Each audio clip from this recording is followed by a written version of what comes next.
So I'm a big documentary guy. Like if History Channel, if I'm watching YouTube, it's a documentary. And I watch documentaries about everything. Like I'm a big Civil War buff. I like World War II. I like history stuff. World Trade Center stuff, I can't watch. I recently just watched a podcast, Mr. Ballin, about the World Trade Center. And all it is him telling a story. And it was difficult for me. It was really difficult because you could feel it. But they had that movie with Nicolas Cage. And 22 years later, I still cannot watch anything about the World Trade Center. It's like a mental block from me. This is gonna hurt. It's time for the Suffering Podcast. Well, it's funny. I always had like Jeeps when I was younger and everything, and we used to go down West Side Highway or right past the World Trade Center, go to my father's club, and we take the roof off of the Jeep, and as you're driving by, you just look up. Oh yeah, it's amazing. Just stare at it. I mean, it was the looking up at the World Trade Center. It was just like astounding. It's like Jesus Christ. Look at that. It was a miracle of architecture for me. Oh, absolutely. Me coming from there's nothing like that in Atlantic City. The casinos, yeah, they're high, but the World Trade Center is so much bigger. Yeah, it's just, and it's world renowned. That's the epicenter of the universe, really. Well, you got obviously recall. You went back to your police department. Yeah. What happened is after the planes hit, like I said, I was working a side detail, and I called the guy that runs it, and I said, I got to go. I said, I'm out of here.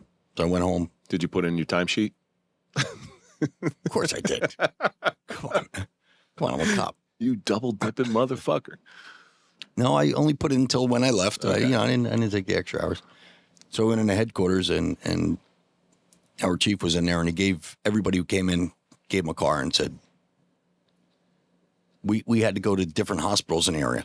I mean, we went up to Ridgewood, to Valley Hospital. We went to Meadowlands Hospital in Secaucus, Hackensack University Hospital. We were picking up doctors, and we were dropping them off at then Giant Stadium, and they were busing the doctors over to New York. So I picked up a doctor or two, and I think it was Valley Hospital, if I'm not mistaken, dropped them off. I went to Hackensack University Medical Center. When I got there, they said, we're not sending any more doctors over. And they're not finding too many survivors. Do you remember where you were when the towers collapsed? Or the first one, I think the North Tower collapsed first, if I'm not mistaken. I left the side job, and I was actually going home to get all my stuff to go to work and everything, and that's when it collapsed. I didn't see them actually collapse. Yeah. Because I was en route to work, and so I really didn't see them collapse. But I could tell you that the smoke, like I said, we're 10 miles west of New York City. Smoke came right up. By that night, the smoke was all through our town. Well, you looked at those wildfires that recently happened in New York, and I happened to be in New York during those wildfires. Coming home, going past Giant Stadium, it was like a giant I was in a cloud. Yeah. I was in a cloud, and that's coming from Canada.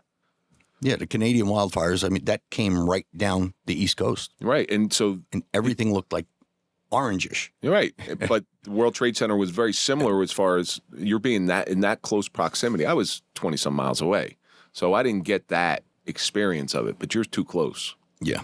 A couple days after, one of my best friends since we've been like 9 years old, Donnie Robertson. That's what this is. Donald Walter Robertson. He worked for Kenner Fitzgerald, and he was lost in the World Trade Center. Kenner Fitzgerald got decimated.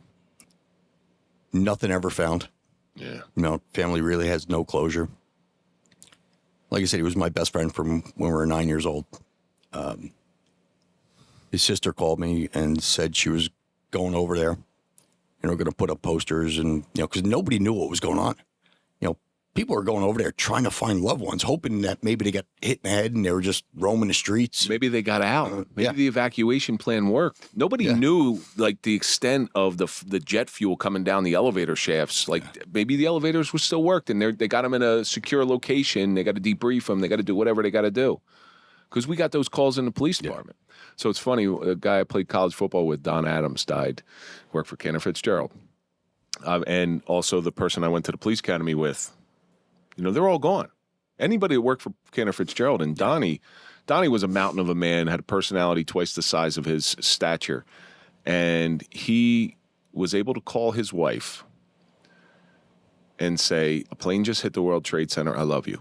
And that was it. And Don was no more. Now, this is a guy who was probably 6'5", 6'6", every bit of 320 pounds. And I'm thinking to myself, God, but it's one of those guys you think nothing could ever take him down. I think they found a finger. They found something to identify him. And every year I sit there and watch the memorial, and I watch the A's, and, there's posts put up on social media from all the people I played ball with. I miss him. And, you remember good stories about the friend that you lost. My story about Don is we were playing Upslope College, your brother's alma mater, and there was a fight. So we got marched out. I'm not a small guy, but Don towered over me. And we got marched out the side, and we had to get on the bus in our uniform. And with those coach buses. And Don, I don't know why they put him next to me. We were just trying to get out without getting killed. I sat from East Orange to Madison, New Jersey, like this, up against the window. Like Bill and Ted Excellent Adventure. Like if you look at the cover of that, that's what I was. I got more out. Like Dumb and Dumber. and here's the worst part. Don was farting the whole ride. It was like I know what the Vietnam POWs felt like in the tiger cages. That's what and I'm claustrophobic anyway. But God, man, I have tons of stories about Don. I think about him often. And I'm sure you have plenty of stories about your buddy. Oh, yeah. I mean, we wanted to go to Seton Hall Prep together our freshman year. He went transferring out and going to Columbia. We wound up playing against Columbia. And like I said, I kept in touch with the family, and his parents call me their son now. Because they lost their son. And that's terrible. But one thing I want to ask you, what was your, when you watch all the coverage of it and everything, what was the most graphic things you saw about 9/11? Honestly, I can't watch it. So I'm a big documentary guy. Like History Channel, if I'm watching YouTube, it's a documentary. And I watch documentaries about everything. Like I'm a big Civil War buff. I like World War II. I like history stuff. World Trade Center stuff, I can't watch. I recently just watched a podcast, Mr. Ballin, about the World Trade Center. And all it is him telling a story. And it was difficult for me. It was really difficult because you could feel it. But they had that movie with Nicolas Cage. And 22 years later, I still cannot watch anything about the World Trade Center. It's like a mental block from me. But of the little that I have seen, because that night when I went home, I watched the news like everybody else. The little that I have seen, it was the look on people's faces. With the soot all over their faces and everything else. Blank look, just no emotion, no fear, but no direction either. Probably one of the most frightening things to see out of New York. Yeah, I mean, and we weren't there. Could you imagine being there and not knowing? Listen, we didn't know what was going on, and we were outside of it. Could you imagine people that were there not knowing where they're going, what they're doing? They shut down tunnels. Nobody can get home. My chief sister was over there. They were ferrying people over, yeah. Walking over the bridges. Yeah. I think the worst image I have is the people jumping out of the building. Oh, yeah. Yeah. How bad's it got to be? How bad's it got to be for them to jump out of the building? Yeah. I mean, that's... Some people holding hands. What was it, the heat from the fire? Hopelessness. It's if I'm going to go out, I'm going to go. And my hat's off to those people who did do that. Hopefully they did it as a choice and not the heat just got too much and it sort of just pushed them out. Because rather than go out the way the terrorists wanted you to go out, I'm going to go out my way. Man, that's some courage, and that's admirable. We all wish we could go out our own way. I mean, that to me, I mean, you see pictures, like still shots of people just in the air. And that's not I can't even watch that anymore. That's a long ride down. Oh, that's a long ride hell down. of a ride down. But think about it. Think about your mindset. How bad's it got to be? Because you're not surviving that fall. Yeah, exactly. There's no surviving that at all. Even if you land on a car or something like that, you're coming down from 100 stories up. You know what your fate's going to be. Yeah. That to me is the most disturbing thing of it. What was their feeling like coming down? Were they screaming? Were they peaceful? Were they, you try to get into their head. I don't know if I want to. Yeah, I don't. There's enough going on in my head. I don't want to. I don't want to be in their head because it's got to be what I think about is what were they thinking right before they jumped? After they jumped, they're, like I said, they know their fate. What was the conversation like? Because they were there with other people. Most of them were. What was the conversation like? Because some people just went down. But do you want me to go first? Yeah. I mean, like I said, I don't know if it was the intensity of the fire that people couldn't put up with it, because they said it was like the floors above where the planes hit. They said it was like stifling hot. It was melting. It melted the steel. Yeah. Yeah. And that's how the towers came down. When it was constructed, it was built. I don't want to say in case something like that happened, but the building, if you remember, the building just came straight down. Pancaked, yeah. It didn't lean over. Which was what the terrorists really wanted to do. In 93 with the bombing, people also forget that this 93 bombing with the car bomb, what they were trying to do. Now that I've seen documentaries on, what they tried to do is knock one tower into the other so the other one would fall. Mass casualty. Yeah. But that's what terrorists do.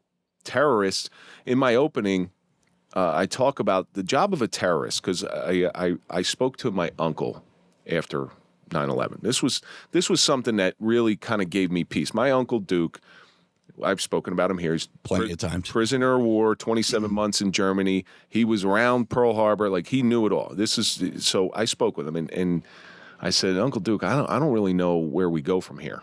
And here's what he said to me. He goes, you can't be afraid. If you're afraid, the terrorists win. They win. Yep, exactly. Because what a terrorist does is they want to give something that's so optically horrifying that it scares you to comply.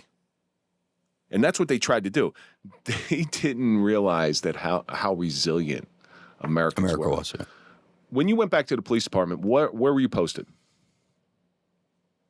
Like I said, after we started going to the hospitals and picking people up, we just went to the easternmost part of town, which is closest to New York, and just monitoring traffic and, making sure people were in bottleneck and because everybody wanted to go see it. We have a street that it's on a cliff, overlooks New York. I mean, beautiful view of it. Horrifying view that day. Horrifying, yeah, that day. But, I always say people come from around the world to see the New York skyline. When I was in college down in Philadelphia, for the 30 minutes I was in college, guys from like Maryland, Pennsylvania, they wanted to come up to my house just so we can go and see the New York skyline. I said it was right in my backyard. We took it for granted. Well, I remember the first time I moved up here from South Jersey. I'd never been to New York. And I'm going into New York going, oh my God, like this is on a level that I've never understood in my life. And this is coming from Atlantic City. Atlantic City is a pimple on somebody's ass compared to New York City. The gym I go to now sits on a cliff, and you look over, and I see the sunrise over New York City every day. And it's just, we take it for granted. I was put on a post. We had some targets in town that there were high value targets. Although we didn't know what was going on. We had ADP, which does the data processing for paychecks. So you take out ADP and you take out a lot of paychecks. You cut off everything financially. So they posted me there. I remember people coming up to me, coming out of ADP. Have you heard anything? Have you heard anything? They're like, man, I'm just a mushroom. I'm fed shit and kept in the dark. There was no information being disseminated. Nope. And like I said, the people working a desk at the police department, they were getting decimated with calls. Nobody knew anything. Well, were you working when United Flight 93 went down? Yeah. Yeah. That was the next one.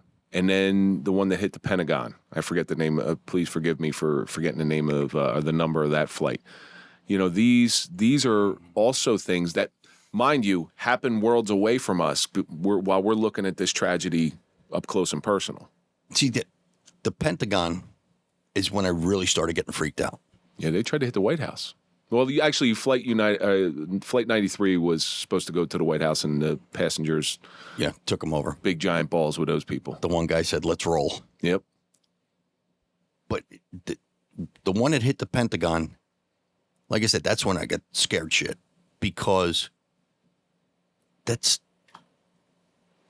the hub of America right there. I always thought it was like impenetrable, Yeah, like if a plane comes it's a close to it, fortress. there'd be a big ball that goes over it and stop everything. If you could hit the Pentagon with a plane, you could hit anything you want. Well, it really opened our eyes to how vulnerable this country was. How relaxed we were. Yeah. But so you work your entire shift.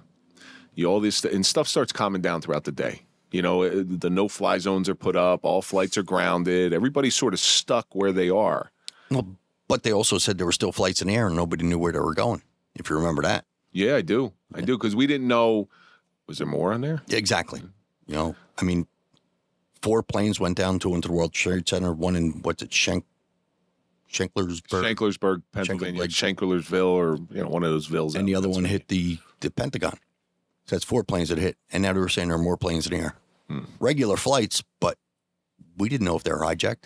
All those, some of those terrorists trained at Caldwell Airport.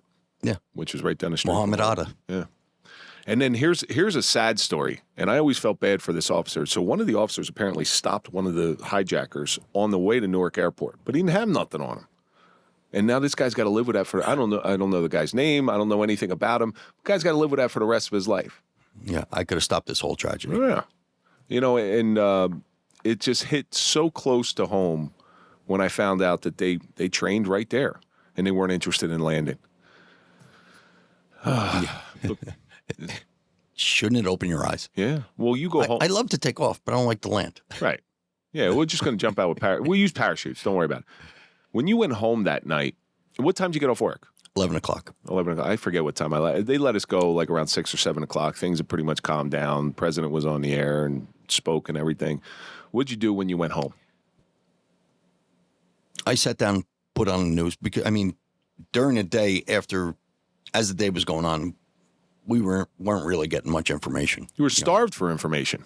And so I really didn't know. I didn't grasp the severity of it, So I went home, I sat down on the couch, and I just put on the news, and I just watched, like, reruns of, like I said, the first plane hit and the second plane hit. And it was, you just sat there, you're, like, devastated. How'd you like to have been George Bush during that? Now, listen, do you remember when he got told? Yes, he was reading those stories to the kids. Yeah. And whether the look on his face. This isn't a political discussion, whether you like him or whether you didn't like him. You are the leader of the free world, and you're being told that your country is under attack. Yeah. And or how about Rudy Giuliani and Bernie Kerik? The mayor and police commissioner in New York. Yeah. Your city is under attack now. Now what are you going to do? Yeah. Yeah. But to George Bush's credit, I know you remember this. It was it the World Series? No, it wasn't World Series. It was a Yankees game where he came out and threw out the pitch. And threw out the pitch with body armor on, with a Yankees jacket over top, and threw a nice pitch. To his credit, he threw a nice pitch. But symbolically, what that did for America was gigantic. I think it might have been the World Series. That was September, so I don't think it would have been the World Series. It was a big game. I think it was a big game. But there was videos of him. He went in the batting cages under the stadium. I saw it. And Derek Jeter said to him, "You better throw a strike, or this is New York. They'll boo you." Yep, I saw that. Yeah, they have video of that. But symbolically, what that did for me, and the stadium was packed. Yep. And what that told me was, you didn't win. We are not afraid. You lost 2,996 people that day, or the couple days prior. and you're out there in the biggest arena in the country. Now, I'm man enough to say that Yankee Stadium is the epicenter of baseball. It always has been, and it always will be since Babe Ruth. And you step out there, guts, and we needed it. Like you said, to a packed stadium. Yep. Like you said, terrorists want to get you to be afraid. 40,000 people in that stadium weren't afraid. So they really didn't accomplish their main goal, because we bounced back right after that. And I mean, it was a long road, but do you remember you couldn't buy an American flag? I remember we were waiting in line for American flags. There was an Annan flag on 46. I think it's Wayne or Little Falls, one of those areas. Apollo flag. Apollo flag. Apollo flag. We were waiting in line Yep. to get a flag. And you couldn't get anything. This country has never been more connected than they were right after. The sad part is as divided as we are now, it's going to, and I hate to say this, but it's 100% true. The only way we're going to get back there is to have a mass casualty incident. Yep, absolutely. To pull everybody together. You don't want to see it happen, but it brings us all together. Because, like I said, we were never more of we were more of a community than a country.